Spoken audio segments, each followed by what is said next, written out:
Okay, so here's how we go through this question here. Right, we're up to here.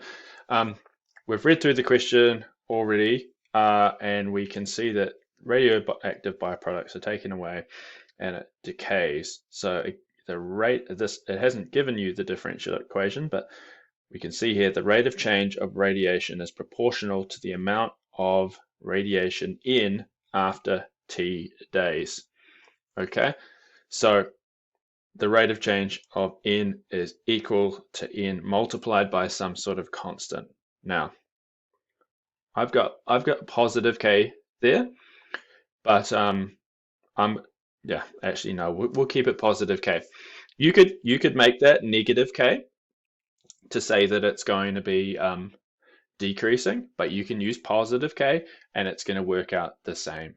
You're just going to have negatives where it's positive. You're still going to end up with the same answer. Okay. That being said, because in my other worked answers I'm using positive k, I'm going to use negative k. Okay. So the rate that the radioactive byproduct is decreasing is proportional to how much itself multiplied by some sort of constant minus k. And again, I've done all of this already because it's the same method as before, right? This is going to integrate to here. We're going to put e on both sides, which gets rid of the ln, so it's e to the power of this. So now we've got this, and this is the point here.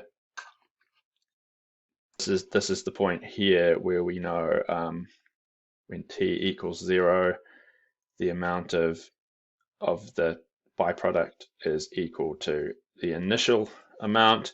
So if we write that down, the initial amount equals e to the power of c multiplied by e to the power of 0. So therefore, e to the power of c, that equals the initial amount, which is what we know every time, right? This always, and don't forget, I'm going to use negative k there.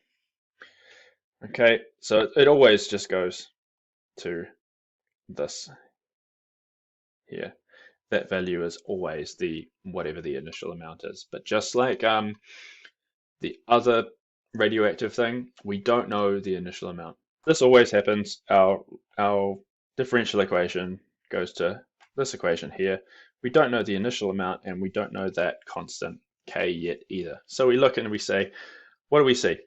After 20 days of storage, the radiation count is 120. Oh, so that means in 20 days, or when t is equal to 20, right?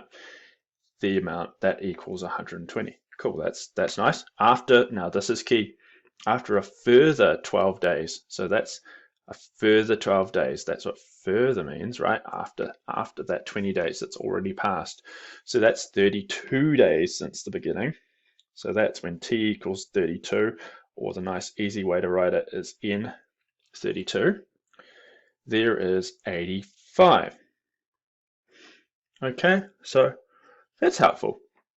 Write a different equation, blah, blah, blah, blah, blah. So that's not helpful at all. So what we can see there is we have a value of t and a value of n, and another value of t and another value of n. So we have two variables and two lots of those two variables. So whenever we have that sort of situation, we think to ourselves, oh, we have a simultaneous equation. So what we're going to do is we've taken that information when t is equal to 20, right? T is equal to 20 is in there. So this is t, 20 times minus k. N equals 120. And same thing, when t is 32, n is 85. So we have these two equations here, which is nice ways, easy, always good idea to label them.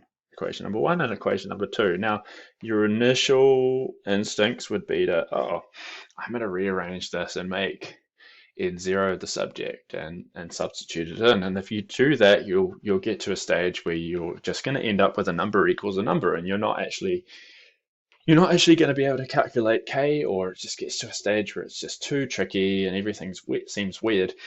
And so I'm gonna let you in on a little trick, or it's not really a trick, is that you can use the elimination method, but instead of adding the equations, we're going to divide the equations. You can add the equations together to get rid of things. You can also multiply and divide equations by each other. So what I'm going to do is I'm going to do equation number 2 divided by equation number 1. I'm going to get to why I've done 2 divided by 1 instead of 1 divided by 2 in a second. But if you did 1 divided by 2, you'd end up with the same answer. But this way just makes it a little bit nicer. So if I did equation number 2, now, because k is what I'm going to figure out, I'm going to put all of those on the left-hand side, right? So I've got equation number 2 divided by equation number 1. That equals, again, equation number 2 divided by equation number 1.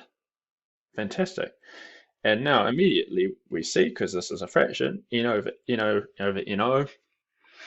cancels down to 1. So that's quite nice. And then what do we do when I have something divided by something when the bases are the same? What happens again? The powers minus from each other, right? So if I look at that, now let's write this down, so just to be double careful, minus 32 minus 20, that's the same as adding 20, isn't it? Okay, so we're going to get minus 32 plus 20k, so we're going to end up with minus 12k. So that's one disadvantage of using negative k. If we had positive k, then that would just be nice and simple, and we'd end up with positive 12. Remembering it's still going to give us the same answer whether we did that or not. So e to the power of negative 12k equals, and I'll just leave that there. Don't need to calculate that. And now what are we going to do? We're trying to solve for k, but we've got e to the power of all of that, so we're just going to write down ln there, because we are going to take ln of both sides, which would get rid of the e and put negative 12k to the bottom. And then, of course, we just know we're going to end up dividing by negative 12. So I'm going to do those 2 lines all in one, because I'm running out of space, and also because that's pretty simple. So we're going to end up with ln of all of that divided by negative 12, right? So that's exactly like what we've done in the past. We'll rub that out. We don't really need that anymore. And that equals, so there's k. K is 0.874. And again, we write down, a decent amount of decimals, and we also try and just keep k in our calculator so we can use the unrounded version of k. That's going to give us the most accurate answer. Okay, and now we can see we found what k was. K was that positive value, and because we're substituting it in there, so because k is a positive value, so negative k then is a negative of that positive value, right? So we're putting in negative all of that, which is why we have negative 0.028 blah blah blah there. So now this is the equation we now have, right? And so that's now what we've got. So if we go back to our initial thing here, how are we going to find what NO is? Well, we've got 2 lots of information, right? We've got 2 lots of T and N. So we could choose this T and this N substituted in, or this T and this N and substituted in. And that's what we can do. And you can see there, I've just substituted in T equals 20 and N equals 120.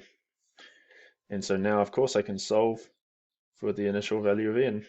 It's going to be, because that's just times by that, I'm just going to solve by going 120 divided by all of that. Gross looking writing. Now, you're going to want to just be careful with calculating this. I would just calculate 20 times this, and then go e to the power of answer, and then go 120 divided by answer, right? as I always say, if you try to do all of that in one go, that's when you're likely to get something that looks weird. You should know if it looks weird, by the way, because if it looks like something that just seems totally wrong, like your answer is 0.0056 days or negative 5,000 days, well, you know that's wrong. So you go back and do your calculation again. Anyway, so we calculate that and we get the initial value. So the initial amount, if I round it a bit, it gives me about that much. And so now over here, now I have my full equation.